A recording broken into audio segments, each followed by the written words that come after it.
At Gamescom 2021, Firaxis Games and 2K announced Marvel's Midnight Suns, with a trailer featuring a bunch of Marvel characters you know and a bunch that you might not. There was Doctor Strange, Iron Man, Wolverine, Captain America, Captain Marvel, and Blade, but there was also Magik, Robbie Reyes Ghost Rider, Nico Minoru, and a brand new unnamed player character, as well as her mother, Lilith, the Mother of Demons. The trailer was set to this cover of Enter Sandman by Alessia Cara The Warning, and it ended with all of the heroes in these black and gold costumes walking away from a giant ring filled with fire. The vibes were Halloween by way of Gen X dad, and I was into it. Now, I'm a little gayer than that, so the vibes I was picking up were more like Practical Magic or WandaVision, but the idea of a darker, spookier Marvel game was something I was into, even if I had no idea about the weird 90s comic book story that it was based on. Midnight Suns would become a game I would look for during these kinds of events. I got excited at every trailer and as we learned more about the game.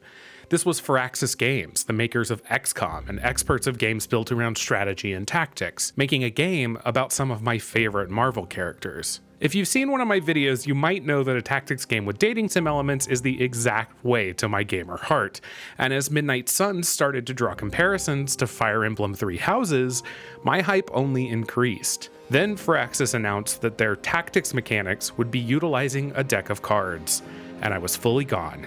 The week before Midnight Suns released, I told my husband that it was coming out in a handful of days, and he said, "You've updated me on this every day for a week." I hadn't noticed. So it's safe to say that this game had a lot to live up to for me. It was using mechanics I love, getting compared to one of my favorite video games ever, and I had already pre-ordered the Legendary Edition of the game. I got burned really hard by hyping myself up for Digimon Survive that same year, and to be totally honest, I hated that game. As I booted up Marvel's Midnight Suns for the first time, I remembered that disappointment. I knew that there was no reason that this game had to be any better. But let me tell you, Marvel's Midnight Suns does not suck. I put 70 hours into Midnight Suns just in December 2022 across Steam Deck and PC. In February, my husband bought it for me again on Xbox. This game worked for me in a way that most games don't. I famously hate long games, but Midnight Suns, with its admittedly campy comic book story and inconsistent dialogue, kept me playing all through 2023 and into 2024. And for a lot of people, this has been the experience. The game seems to have both the praise of critics and of a cult following, especially from people who picked it up at a steep discount during various sales throughout the last year. Hell, as I write this, the base game is a part of this month's Humble Choice. One really cool thing lately has been the game's director, Jake Solomon, retweeting and celebrating a lot of these fans who came to the game late. But that this game has been available at such low prices probably tells you all you need to know about how well the game sold. On February 6th, 2023, Jason Schreier shared that according to his sources, Marvel's Midnight Suns was, quote, "a critical success but a commercial flop." As much as some of us loved this game, it just didn't sell. A couple of months later, the game's director, Jake Solomon, left Firaxis Games. He'd been at the company for 22 years, and he led the return of the XCOM franchise. It's never been clear if his exit was tied to the commercial failure of Midnight Suns, but that it came so shortly after the news, and that Firaxis then laid off a significant number of its employees around this time, is suspect. Marvel's Midnight Suns got its final DLC on May 11th, 2023. And that seems to be the end of things. We'll likely never get a game like this again, but we can keep playing this one. So let's talk about Marvel's Midnight Suns. Let's talk about why it didn't sell, and let's talk about the things that people didn't like, and the things people like me did. And if you'll indulge me, I'd like to tell you why I can't stop playing it, and why I think you should check it out. So what is Marvel's Midnight Suns? If you talk to most people who have played Midnight Suns, they'll tell you that the game is a card-based tactics game during the day and a superhero social sim at night. That assessment isn't wrong, but I think it misses out on two other pretty critical aspects of what this game has going on. I think that there are actually four main elements to this game: hero management and upgrades, combat, the superhero social sim, and exploration of the Abbey. Let's break each one of those down.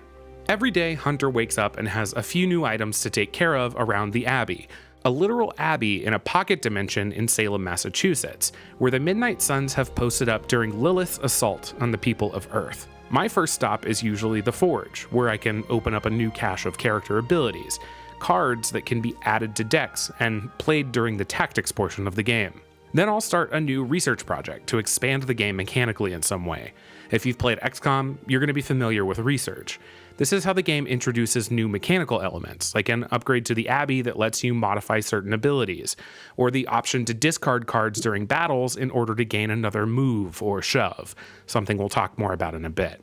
From here, if I have an artifact cache to open, I'll talk to Dr. Strange and do that. Then I'll head over to the yard and talk to Blade. This is where you can train with one of the other heroes, and that gets you friendship experience with that hero, and usually some other small perk. Now, training isn't an active thing, it's really just a menu and a screenshot of a theoretical sparring match, but it's still worth doing every day.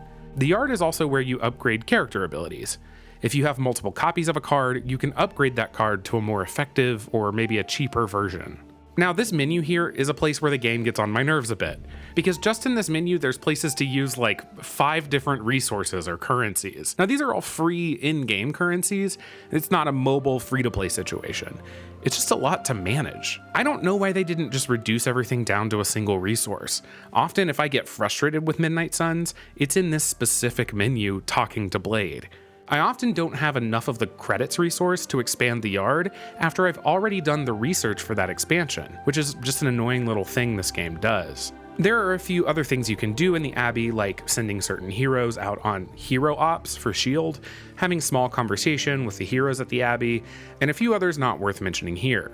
Point is that there's a few things you should do every day during the day, and a few things that you can. Once you've done all that you want to, though, it's time to go on a mission. You'll head over to the mirror table, and you'll pick from a selection of mission options. They'll either be just a regular resource gathering mission or a story mission of some kind. Normally, each of these missions requires you to bring at least one of the heroes, and you get to choose the other 2.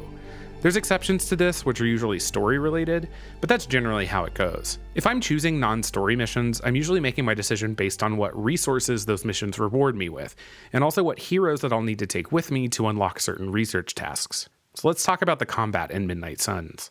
Later on in the video, we'll talk about why the combat works the way it does, but here I just want to get across to you how it works, and that it works very well. At the beginning of combat, you're going to be dropped into a map with a number of enemies and a smattering of hazards placed across the map. At the start of your turn, you'll draw a hand of cards. These cards are character-specific abilities, unique to each hero. By default, each turn you can play 3 of these abilities to work towards taking out the enemy. There's really just 2 main categories of enemies. Your standard enemy, who will be KO'd after a single hit, and elites, which are effectively just enemies with a health bar. Some cards have a keyword called Quick, which means that if using that ability results in a KO, you'll get that card play back, extending the length of your turn. Each turn you'll also get 1 move, an extra ability to move one of your heroes to another place on the map. Now this matters because combat in Midnight Suns is directional. Some cards have what are called knockback abilities. You'll see the keywords knockback and forceful knockback. These abilities can knock your opponents into each other, another hero, or one of the map's hazards. Early on in the game, you'll also gain the ability to shove an enemy once a turn. This will use a move, but it allows you to maybe take out an extra enemy grunt by knocking them into Blade, or maybe to stun an elite by knocking them into an electrical trap of some kind. This is really the basis of combat in Midnight Suns. But something I think a lot of people miss by only playing the early parts of the game is that the mechanics here expand and continue to expand almost all the way through the end of the game. A lot of this is, of course, because you're unlocking new characters as you play, and each of those characters has their own special playstyle. A lot of Blade's cards inflict a bleed status on enemies, or act as healing for him via the lifesteal ability. Almost all of Storm's cards are powered up by the next turn keyword, which improves her abilities if you wait at least 1 turn after drawing those cards to play them. The Hunter is, interestingly, the best healer in the game. They're a pretty versatile character, and you'll definitely miss them if you get into one of the larger fights with more enemies, and your more damage-focused heroes take a lot of damage themselves. Spider-Man and Wolverine are both really great at chaining attacks. Nico Minoru's abilities deal with randomness, which is really great flavor giving the fiddly nature of her signature Staff of One. And my favorite character, Magik, uses portals and knockback abilities to become what I think is the most OP character in the game. But character-specific mechanics are not the only way that Midnight Suns keeps things interesting. Let's use shove as an example. To start with, you won't be able to use a move to shove an enemy.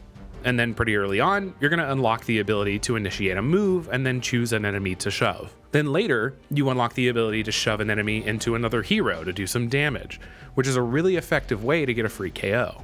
And then, even later, instead of picking an enemy after you start a move, you can pick a hero. And instead of shoving them, you'll heal that hero a little bit. Combat is similarly deepened simply because of the metaphor of cards.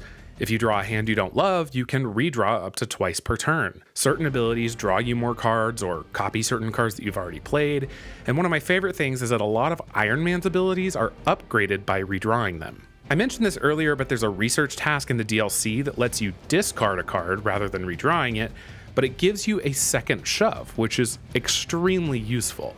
Now there's one other important aspect of the combat here, and that's heroism. Every time you play a card, you will gain some amount of heroism. Attack cards often give you just one. Cards that buff a hero or maybe draw or modify other cards will usually give 2 heroism. These numbers can be affected by temporary single combat or single turn modifications, but some of them can be permanently upgraded as well, back at the yard. Heroism is used for heroic abilities. These are cards with more powerful effects. For example, every character has at least one legendary ability which uses a good chunk of heroism. Think 4 or more. You can also use heroism to interact with certain hazards in the game. You can kick a garbage can at an enemy or a group of enemies, or tear down a giant pole that's going to fall on top of them to knock them out. There's also hero combos which cost heroism, which are extremely powerful attack cards that you unlock by increasing your friendship with a hero, something we'll cover more when we talk about the social sim aspect of the game. I think that Firaxis 100% nailed the execution of combat in Midnight Suns. There's this yard upgrade where you can do battle simulations with enemies that give you an extra card play when they're KO'd. It's so fun just to try and knock out an enormous mob of enemies in a single turn, starting with only the 3 card plays and move that you get at the beginning of that turn. Actual battles are less forgiving, but the puzzle of figuring out how to achieve your goal in as few turns as possible, using every ability and keyword and hazard and loophole that you have at your disposal, is extremely fun. If you were hesitant to pick up Midnight Suns once you learned that the combat was card-based, or if you just completely tossed it aside because cards seem stupid, don't let that be the reason that you never play this game. I've played a lot of tactics games and I know the kind that I like and the kind that I don't. Midnight Suns is among the best of them. So that's the nitty-gritty details of combat, but there's a whole lot more game here. We know that this game is part tactics RPG, part social sim, and it's time to get social. In a lot of games like this, you can build friendships with the characters you're fighting alongside, but the ultimate goal of those friendships is usually some kind of romantic relationship. But this is Marvel.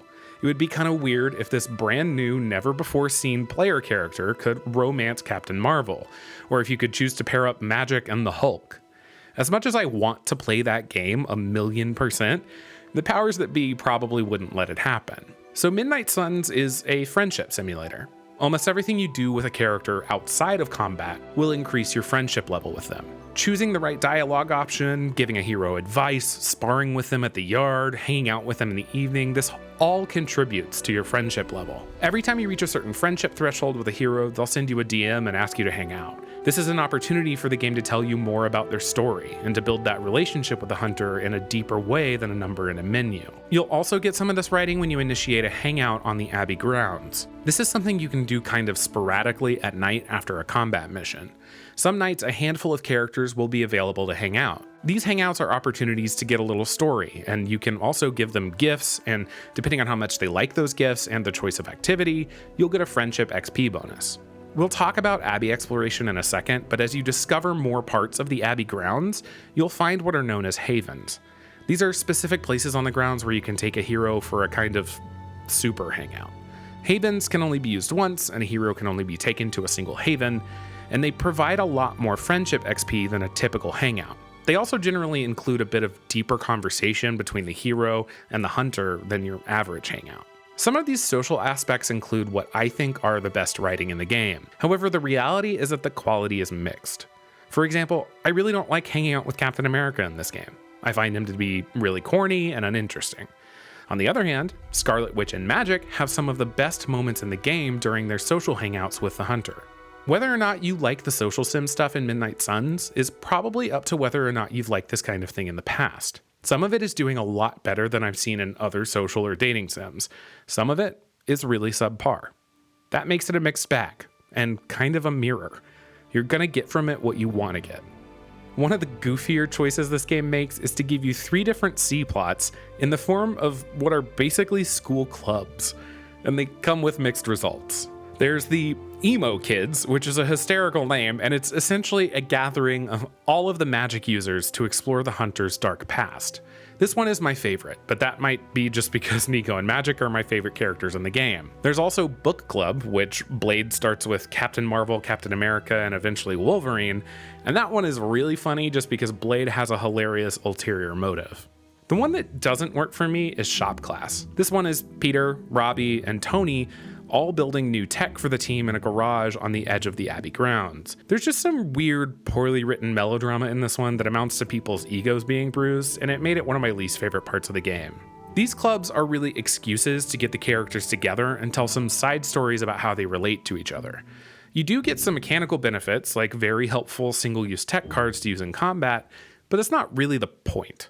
In my opinion, Emo Kids is really the only one I'd pay attention to, as it relates the most to the primary narrative of Midnight Suns. I must take a moment to tell you just how goofy this game is in some really satisfying ways. The clubs provide a lot of this silliness, but maybe the best example is the repeated moment that happens every time you select a mission. The heroes need a way to get from the Abbey's pocket dimension to wherever their mission is, so it's convenient that Magik can open portals through Limbo with her giant soul sword. When you finish selecting the heroes that you'll be taking on a mission, the 3 heroes you choose will strut in slow motion on their way to that portal. I have so many screenshots of these moments. They're just overly dramatic and intentionally posed to look cool. But like, Venom is just Eddie Brock in a white tank, and the Hulk is just Bruce in his nerdy scientist outfit. It really never stops being funny, but in a way that makes me love the game. It's not something I'm making fun of, but rather having fun with. It also helps that maybe 1 out of 10 times that you approach the portal, Magik will say, "Is portal?" "Is portal?" in a thick Russian accent. "Is portal" is the single funniest line in this video game. And the humor's just like this all the way throughout. You're not getting the funniest jokes or the wittiest one-liners. You're just getting really endearing moments that make you feel like these heroes aren't just characters, but real people that you're living alongside at a Halloween-themed summer camp in New England.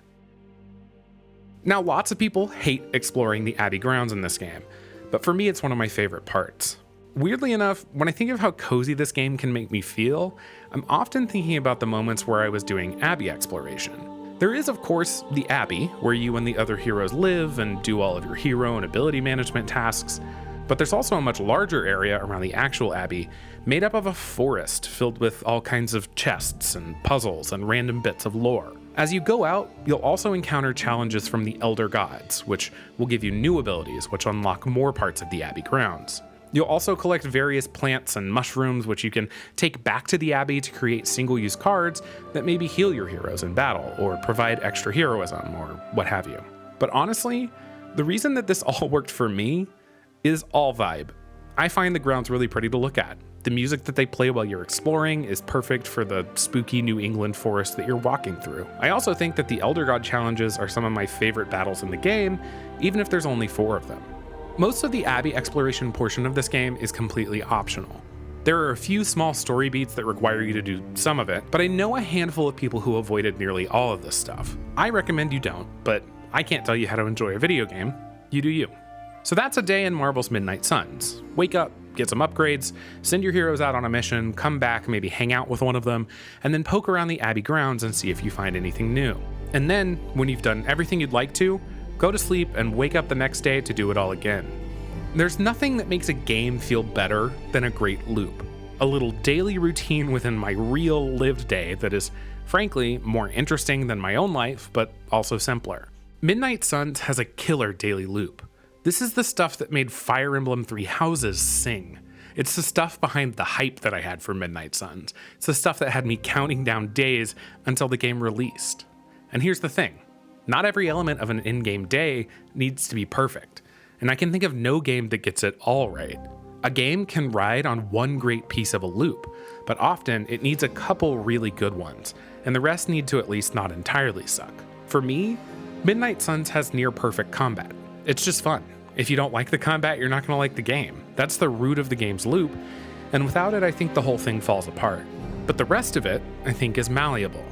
For me, the social hangouts range from incredible to disappointing, and the Abbey grounds exploration hits a vibe for me that keeps me wanting to explore. That stuff really solidifies this loop for me, even if I find the research tasks and intel caches and yard upgrades within the Abbey itself to be a bit of a chore.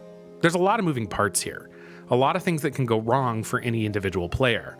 And I think that's why, despite critical praise for Midnight Suns, people just didn't buy this game. So let's talk about why Midnight Suns didn't sell. Marvel's Midnight Suns has a bunch of things working against it from the jump. For people who either don't care that much about Marvel or don't have a very deep history with it, there's just a bunch of characters in this game that those people might have never heard of. One of the most prominent characters in Midnight Suns is Magik, Illyana Rasputin. Now, in the comic books, Magik's a big deal. She's like decidedly A tier when it comes to X-Men. She's been the queen of a hell dimension called Limbo, which the game does get into, and also she has a pretty famous brother, Colossus. But because her most prominent on-screen appearance was the 2020 New Mutants film that reviewed terribly and no one saw, she's just not very well known to the broader world. And the same goes for Nico Minoru, one of the characters from Marvel's Runaways, both in the comics and in the Hulu TV show. See also Robbie Reyes Ghost Rider.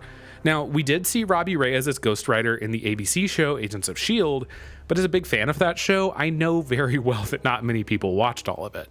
And that's not to mention the game's title, Midnight Suns. The original Midnight Suns were comprised of characters like Danny Ketch and Johnny Blaze, both of whom were the Ghost Rider at one point or another. In fact, the Midnight Suns originally were brought together in a Ghost Rider-focused 6-issue event called Rise of the Midnight Suns. Now, in this case, that's Suns with an O, not a U like the game. I really can't recommend that you read these books. They're honestly not fun to read, in my opinion, but they do introduce you to the original team. Blade and his team of Night Stalkers were there. The Darkhold Redeemers, a group made up of Sam Buchanan, Victoria Montesi, and Louise Hastings, also got first billing.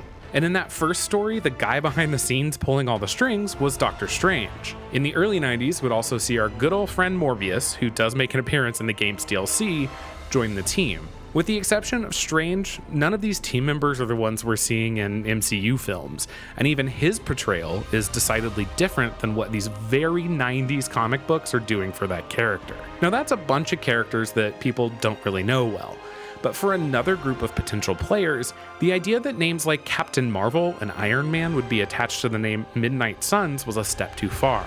When the Midnight Suns game changed an O to a U, brought in some new blood, shook up the formula a bit, and showed up in a limited companion series in the comics, there was a small group of comic book fans that didn't like that. But what's new?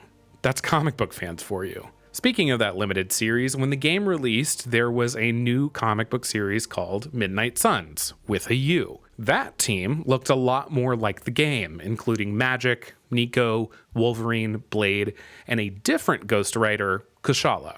This story I actually really enjoyed, even if it is a bit lightweight. It's centered around Zoe Laveau, a student at Strange Academy, and it features Agatha Harkness both as a teacher and a kind of antagonist. Now, I haven't mentioned it yet, but Agatha is a pretty big part of the Midnight Suns game for reasons I'll let you discover on your own. But my favorite thing about this is that the team had no idea that Agatha would be showing up in the MCU. They thought they were pulling this deeply unknown character out of obscurity into their game. Jake Solomon and the team didn't know that Agatha or the Darkhold would be mentioned anywhere until they saw WandaVision on Disney+. One thing I saw online that reminded me of my own early impressions of Marvel's Midnight Suns before it was released was a hesitance around the idea that the player character, the Hunter, was a customizable self-insert character. I was worried, and a lot of people seem to also be worried, that this would mean that all of your interactions with the other characters would feel cheap or empty. That it would be strange to be a self-insert hero in a universe like Marvel. And I think that concern is founded.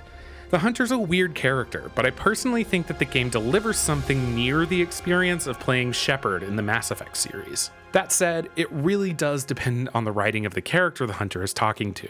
Scenes with Magik and Scarlet Witch feel really grounded and interesting. Scenes with Cap, not so much. The hunter has enough of a base personality for there to be something for the writers to work with most of the time, and you have enough of an ability to shape the things they say to build relationships as you please within the game. I do want to call out that a lot of the reason the hunter works for me as a character is because of the voice actors that portray them. If you pick the Mask Hunter, you're hearing the very well-known, gorgeous voice of actor Matt Mercer. You might know him from Critical Role, or as the voice of Cassidy in Overwatch, or Chrom from Fire Emblem Awakening. If you choose Femme Hunter, you'll be listening to Elizabeth Grullon, who I first heard playing Trilla in Star Wars Jedi Fallen Order. Matt and Elizabeth deliver very different hunters, but they both have a presence in the game that sold me on the hunter as a character in a way that none of the marketing did. Your mileage may vary, but this one worked for me. Something I see a ton from people talking about Midnight Suns online is a strong reaction against microtransactions. Now I'm gonna be honest, I forgot this game had microtransactions. The only place they exist is to unlock 5 or 6 different costumes, but if you buy the Legendary Edition of the game, you get all the DLC and all of those costumes up front. I own the game on PC and on Xbox, and in both places I own the Legendary Edition, so I never encountered a place where Marvel's Midnight Suns wanted to charge me money, because I bought all of that up front. But I get it. The microtransactions here are cosmetic only, as Jake Solomon and the rest of the team at Firaxis really wanted us to know in the lead up to the game. But at the same time, I played Spider-Man 2 last year, and half the enjoyment of that game is getting to see all the costumes. And those are just included. There's no extra charge on top. It's a single player game. Why should there be? So I get why you'd be annoyed. That said, I'll be honest. Having now seen 1, how these transactions show up in the game, and 2, the costumes that are actually for sale, I don't think it's that big of a deal. You can only buy them in a launch menu item before you start the game, and if I'm wrong, please tell me in the comments. But also most of the costumes, with the exception of the super sick Nico costume, are absolutely awful. I mean, I'm never putting Captain Marvel in this shit show. So you can feel about those microtransactions however you like, but boy, I personally don't care. A lot of folks kept saying that it looked like this game would be monetized like a mobile game, and I just don't see it. There's a 100-hour single-player tactics RPG in here, and that's it. It's a full game, built for PC and console, and it sucks that Firaxis didn't get that across to everyone. One thing we haven't talked about yet is that this game launched in an iffy state. Now, a lot of games recently have launched in an extremely poor state, and I don't think Midnight Suns was that bad, but it did get a lot of work put into it early on, especially on PC, to perform better. It also comes with the 2K launcher, which is known to destroy performance and absolutely harms the experience of playing Midnight Suns. If you're going to play this game on PC, the first thing you need to do is bypass that launcher. That said, the game runs incredible, both on Xbox Series X and PS5. It's also now certified for Steam Deck, and I played most of it on Steam Deck before that was true. You'll definitely need to tinker a bit, but limit it to 30 FPS and you should be good. One thing I'll say that I know a lot of people have pointed out is that the character models in this game kind of look like ass sometimes. I think this is partially why people thought it looked like a mobile game. It's not every scene or every character, but especially in the opening tutorial, Iron Man looks kind of goofy. And Tony's face outside of the suit often looks like jello. I see this with Magik too in certain scenes. Honestly, it's confusing to me because there's parts of this game that look incredible, and then one character will walk into frame looking like their skin's made of rubber. It's really hit and miss, and it's, again, better on console than on PC. It doesn't bother me a ton as the game is still fun, but I get if you're a graphics snob why that would bother you. One of the biggest factors that I personally think contributed to the financial failure of Midnight Suns is that a lot of people were attracted to the idea of a darker Marvel game. They just didn't know who Firaxis was, and that the only games that team was going to make were going to be turn-based tactics games. I love these kinds of games, but they're very niche in the grand scheme. Now, I've told you all many times that I cannot stand your typical turn-based RPG, the kind where all you're doing is selecting a move from a menu and watching animations happen. Think old school Final Fantasy, or Pokemon, or hell, even Persona 5, though I think that game does a little more that I enjoy. And while I love tactics games, which are doing more interesting things with movement and directionality, for a lot of people, that's just as boring as any other turn-based game. I don't agree. I find that really interesting.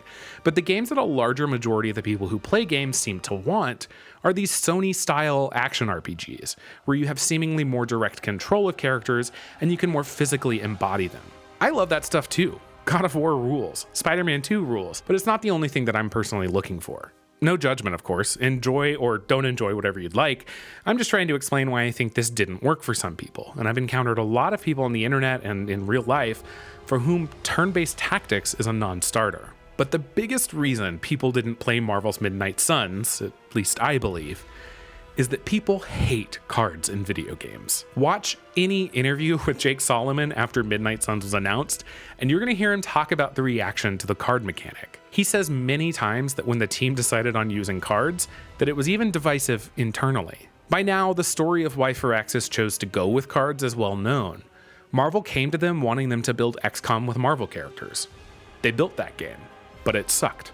One of the central mechanics of XCOM is the probability that your characters are going to miss their shots. Another is character permadeath. Superheroes don't miss, superheroes don't take cover, superheroes don't die, at least very often or for very long. And as they started to take things away from the XCOM formula, they started to have less and less of a game. So they rebuilt a new tactics game from the ground up. They believe that randomness is important in tactics games. That's why XCOM has a probability to miss with each shot, but that doesn't feel good when you're playing as a superhero. So instead of having the randomness be at the end of a turn, they moved it to the front. Midnight Suns tactics are based on what's called input randomness rather than output randomness. And while they could have just had random abilities at the beginning of each turn that you could swap out from some predefined set of abilities, that would be pretty difficult to explain. And you know what has all of those aspects already? A deck of cards. You draw a number of cards randomly and you can discard them, you can draw more, you can reshuffle. These are all ideas that people understand already. A lot of the game design, or at least the communication of that design to the player, is done for you. And you already know that I think the card system works, but there's probably nothing I can do to convince you of that. I saw a bunch of people online who said they didn't want the game to tell them the moves that they could do or not do in any given turn. I don't think most people have thought out their distaste for cards that deeply, but it's fair. If it's not what you want, it's not what you want. But Marvel's Midnight Suns rules, and a lot of the reason it does is because the team chose to base the combat on cards. It really breaks my heart that we'll never get another Midnight Suns. There's an after credits tease in this game that the DLC picks up on a bit, and I would love to play the game that it hints at. I'd love to spend more time at the Abbey with even a different set of Marvel characters. I'd love to see Moon Knight in here. Hell, kick out most of the Avengers and give me more Magik users. I really just want to see what this development team would have done next. And I'll never get to, for a whole bunch of reasons. Chief among them, that making any video game is a massive risk. Knowing that, I'm just glad that we got this game. I often say that I only want the MCU to last as long as it takes to get an on-screen kiss between Wiccan and Hulkling. That would be enough for me, personally. Now, there's a moment in Magik's story in Midnight Suns, right after a birthday party that Nico throws for her, that was that moment for me with this game. It's just this moment where she and the hunter feel not just like their super-powered fantastical selves, but like human characters, honestly interacting with each other the way that real people do. The game could have ended there, in Act 1, and I would have been perfectly happy. I'd love to see a sequel to Midnight Suns, but I'm just happy I got to play it at all. And hey, if you're gonna pick this game up after watching this video, I really recommend getting the Legendary Edition if you're ever gonna want the DLC. The Legendary Edition goes on sale way more often than the DLC does. It's almost always a better deal. Thanks for watching, and I'll see y'all next time.